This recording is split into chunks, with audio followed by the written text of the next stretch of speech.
Hi అండి. నమస్తే. ఈరోజు నేను వినిపించబోయే కథ ధ్రువాంశ్ 13వ భాగము. రచన నవ్యారెడ్డి గారు. ఇక కథలోకి వెళితే, ధ్రువేంద్ర: పరిష్కారం ఉంది గురుదేవా. పురోహితులు సునయన: ఏమిటది? ధ్రువేంద్ర: గురుదేవా, అతనికి సామాన్య మానవుల చేతిలో మరణం సంభవించకూడదు అన్నారు. అలాగే ఎటువంటి లోహంతో తయారు చేసిన ఆయుధం అతన్ని చంపలేదు. అదేవిధంగా ఒక ఆత్మ మాత్రమే కలిగి ఉన్నట్లయితే అతన్ని వధించలేరు. అవునా? పురోహితులు: అవును మహారాజా. ధ్రువేంద్ర: అటులైనచో ఇంకో ఆత్మ కూడా ఉంటే అతన్ని వధించటం సాధ్యమే కదా? పురోహితులు: కానీ అదెలా మహారాజా? ఇంకో ఆత్మ? ధ్రువేంద్ర: చెప్తాను గురుదేవా. పూర్వం ఉత్తాసురుని బారి నుంచి ముల్లోకాలని రక్షించటానికి దేవతలు శ్రీ మహావిష్ణువుని శరణు కోరగా ఆయన దదీచి మహాముని వెన్నెముకని వజ్రాయుధంగా మార్చి దానితో సంహరిస్తే వృత్తాసురుడు మరణిస్తాడని చెప్పగానే తన వల్ల లోకానికి మేలు జరుగుతుంది అని ఆయనకి ఉన్న వరం. ఎప్పుడు కోరుకుంటే అప్పుడు చావు సంభవించేలా ఆయన శరీరం విడవగానే కామధేనువు వచ్చి దదీచి శరీరాన్ని తన నోటితో రాస్తూ మాంసం మొత్తం తీసి ఎముకలు బయటకు తీస్తుంది. ఆ ఎముకలతోనే వజ్రాయుధం తయారు చేసి వృత్తాసురుని సంహరిస్తాడు ఇంద్రుడు. అవునా? పురోహితులు: అవును మహారాజా. ధ్రువేంద్ర: అటులైనచో ఇప్పుడు కూడా అదే సూత్రం పాటిస్తే వీడిని అంతమొందించొచ్చు కదా? పురోహితులు: కానీ మహారాజా, వృత్తాసురుడు రాత్రి కానీ పగలు కానీ లోహంతో కానీ రాత్రితో కానీ చెక్కతో కానీ అసలు అప్పటి వరకు ఉన్న ఆయుధాలు వేటితోనూ తడి వస్తువుతో కానీ పొడి వస్తువుతో కానీ తనకి మరణం లేకుండా వరం సంపాదించుకుంటే ఈ విహంగుసురుడు ఎవరి చేతిలోనూ అతనికి మరణం సంభవించకూడదు. ఎటువంటి లోహంతో తయారు చేసిన ఆయుధం అతన్ని ఏం చేయలేదు. ఒక ఆత్మ మాత్రమే కలిగి ఉంటే అతన్ని ఏం చేయలేరు అని వరం పొందాడు. వృత్తాసురుడిని ఇంద్రుడు పగలు రాత్రి కానీ సంధ్యా సమయంలో అప్పటి వరకు లేని ఆయుధం వజ్రాయుధంతో సముద్రపు ఒడ్డున పాలనూరుగు లాంటి అలలతో ముంచి తడి కానీ పొడి కానీ వస్తువుతో సంహరించాడు. విహంగసురుడిని సంహరించాలి అంటే ఆ సంహరించేవారు సామాన్య మానవులు అయి ఉండకూడదు. ఇందుకు మనం కారణజన్ముల సహాయం తీసుకోవలే. లోహంతో తయారు చేసిన ఆయుధంతో అతన్ని చంపలేము. ఏదో ఒక విధంగా ఆయుధం తయారు చేసి సంహరించవచ్చు. కానీ ఈ మూడోది అతి క్లిష్టమైంది. ఒక ఆత్మ కలిగిన వారు అతన్ని ఏం చేయలేరు. ఇది ఎవరి వల్ల కాదు. ధ్రువేంద్ర: అవుతుంది గురుదేవా. నోత మహర్షుల వారి దగ్గర అన్ని సమస్యలకి సమాధానం ఉంటుంది కదా. మనం ఆయన సహాయం తీసుకుంటే మంచిదేమో అని నా అభిప్రాయం. పురోహితులు: అటులనే మహారాజా. ధ్రువేంద్ర: సరే, ఇప్పుడే బయలుదేరుదాం అని ముగ్గురు కలిసి నోత మహర్షి దగ్గరికి వెళ్ళారు. అక్కడికి వెళ్ళి ఆయనకి నమస్కరించి, పురోహితులు: స్వామి, అది. నోత మహర్షి: మాకు అంతా తెలుసును. మీరు వచ్చిన కార్యం తెలుసును.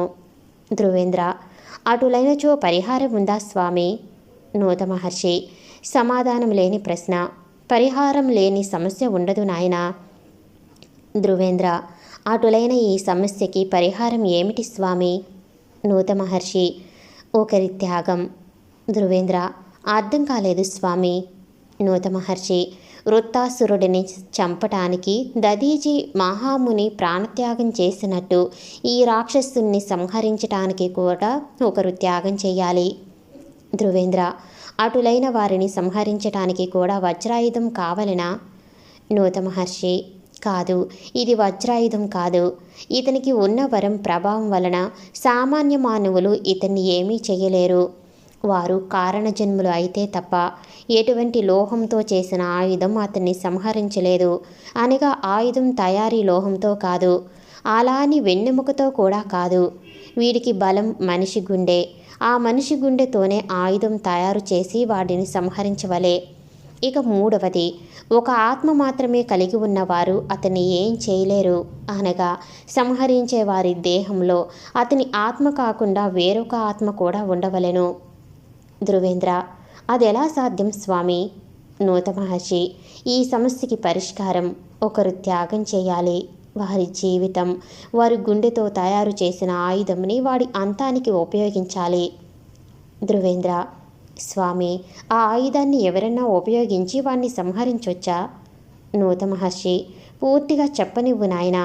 ఆ దుష్టుడి వరం ప్రకారం లోహంతో కాకుండా మానవుని గుండెతో తయారు చేసిన ఆయుధంతో ఆ గుండె కలిగిన మనిషి ఆత్మ వేరొకరి దేహంతో కలిసిన తర్వాత 2 ఆత్మలు కలవారు అవుతారు. వారే కారణ జన్ములు అవుతారు. అప్పుడు వాడి మరణం. సునయన, అర్థం కాలేదు స్వామి. నూత మహర్షి, వాడికి ఉన్న 3 వరాలు ఏమిటి? వరుసగా చెప్పుము. మొదటిది విడిచి మిగతావి చెప్పుము. సునయన, లోహంతో తయారు చేసిన ఆయుధం అతన్ని ఏం చేయలేదు. నూత మహర్షి, అందుకే లోహం కాకుండా వాడి బలం, వాడు ఏవైతే అమ్మవారికి సమర్పించి వరాలు పొందుతున్నాడో వాటితోనే ఆయుధం తయారు చేయాలి. మూడోది చెప్పు. సునయన, ఒక ఆత్మ కలిగిన వారు వాడిని ఏం చేయలేరు. నూత మహర్షి, ఆయుధం తయారు చేయాలంటే ఒక శరీరం త్యాగం చేయవలే. ఆ త్యాగం చేసిన వారి ఆత్మ అనేది మరొకరి దేహంలో కలిసి 2 ఆత్మలుగా మారి వాడిని సంహరించవలే. ఇప్పుడు మొదటిది చెప్పు. సునయన, సామాన్య మానవులు అతన్ని ఏం చేయలేరు. నూత మహర్షి, మరొక ఆత్మ వారి దేహంలో కలిసినచో వారు కారణజన్ములు అవును. అప్పుడు అతన్ని సంహరించటానికి అవకాశం ఉంటుంది. కానీ ఆ త్యాగం చేసేవారు మామూలు వారు అయ్యుండకూడదు. సునయన, అనగా ఏమిటి స్వామి?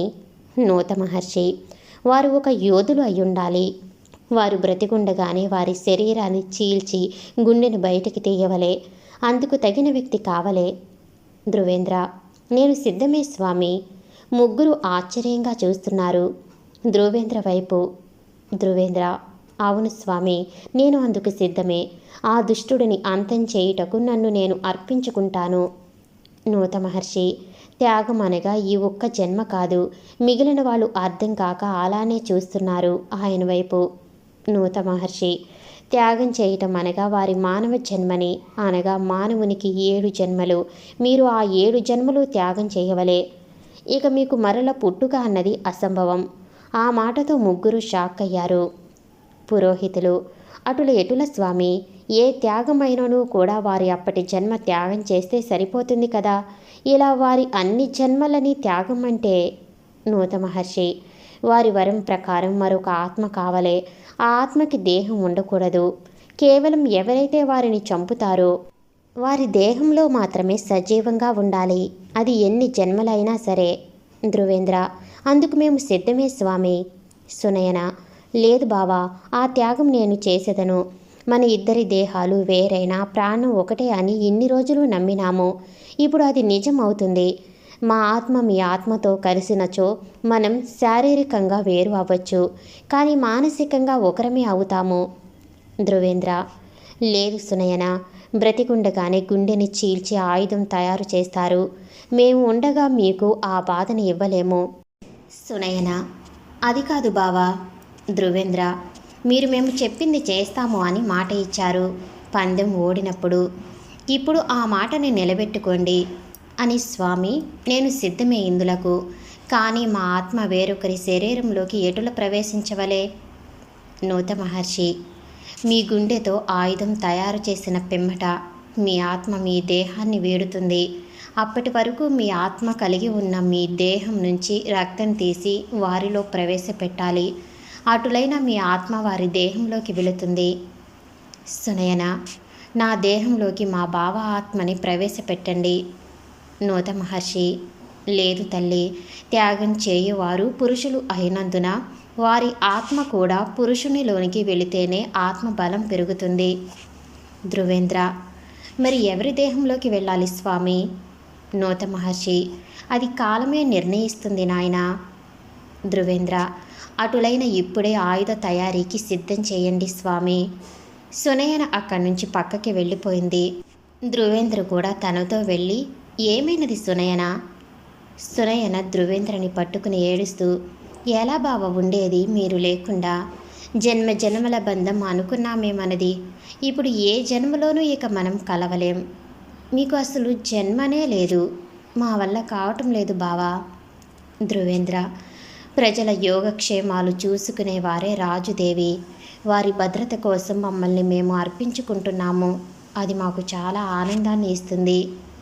మీరు ఇలా ఏడ్చి మాకు బాధ కలిగిస్తారా? అయినా మా దేహం మాకు లేనంత మాత్రాన ఏమవుతుంది?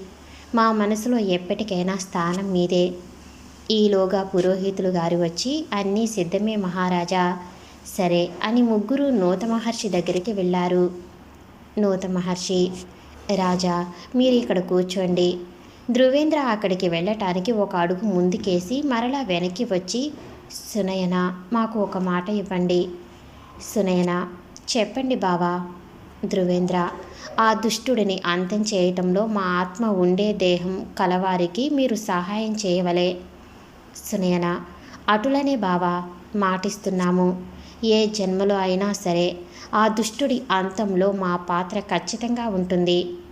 ధ్రువేంద్ర, ధన్యవాదాలు దేవి అని ఒకసారి ఆమెను చూసి వెళ్ళి మహర్షి చెప్పిన దగ్గర కూర్చున్నాడు.